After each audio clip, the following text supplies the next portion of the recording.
The year 2020 was the year of the internet. One interesting term that caught the food world's interest was our Korean Dalgona coffee. Earlier in Macau, South Korean actor Jung Il-woo had tried a closer version of Dalgona coffee in one of the eateries there and referred it to its South Korean counterpart of Dalgona. Ever since, it has caught the news among the South Koreans. #Dalgona Coffee Challenge in TikTok and YouTubers had made it viral to spread it to the rest of the world.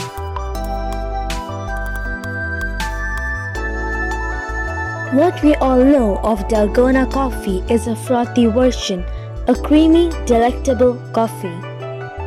We from Licks and Bites have given you 2 episodes of Dalgona. One was our classic version, and other where we crowned Miss Dalgona with her golden daggers infusing the sweetness of caramel. We also tried whisking of some cocoa too, creating a newer chocolate version of it.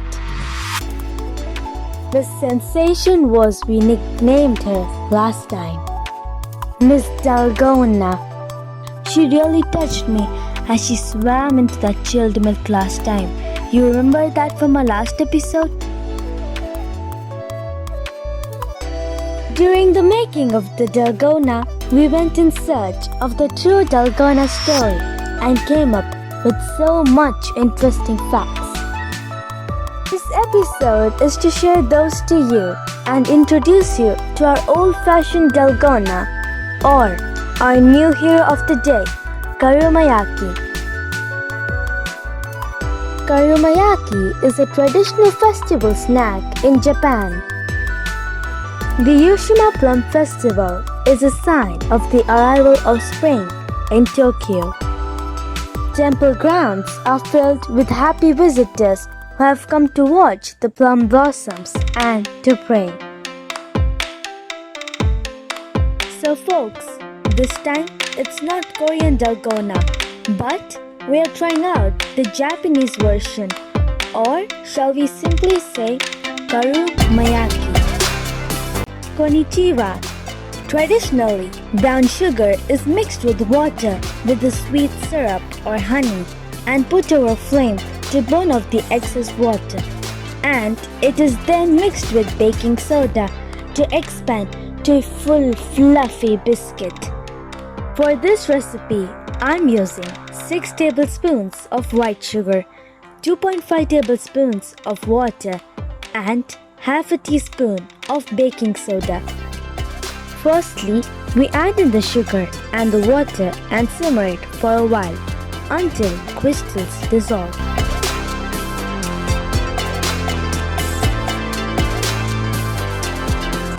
Once the sugar is dissolved, we further cook the mixture to a caramel consistency until most of the water is all evaporated and it starts to change its color from pale yellow to a slightly golden caramel.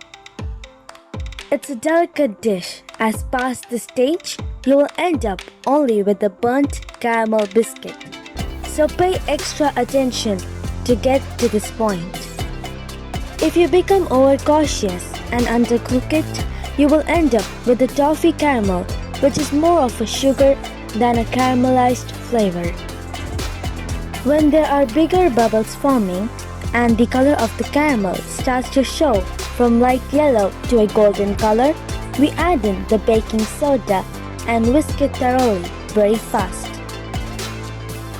The reaction of the mixture will be quick and intense, and it might get to a foam-like consistency.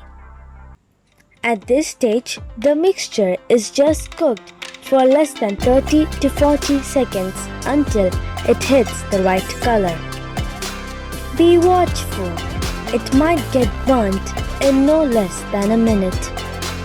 Be very swift in transferring it to a silicone mat while it's ready. Even a slight delay in transferring it at the right stage could end up disastrous. The heat in the vessel is more than enough to overcook the mixture at this stage. It just happens in no seconds. Working with the race of time is a must at this stage. Shh. The magic is happening.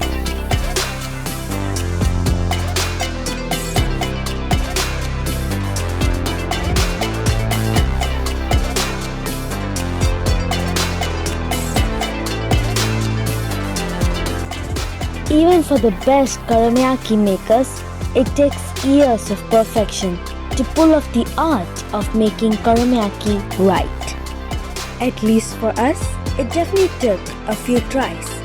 And we are giving you every minute detail to pull it off right in our Dalgona Fails video. Following this, where we give you every nitty-gritty of the process and all the facts necessary to make this Karumeyaki work for you.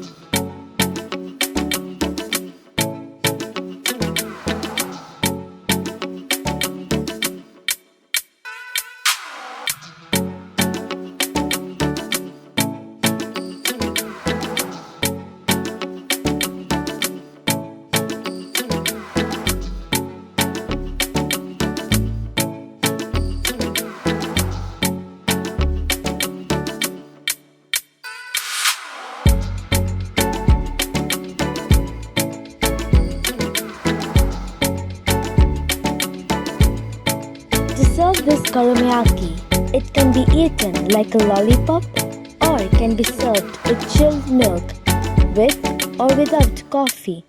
It all depends on what you like to taste.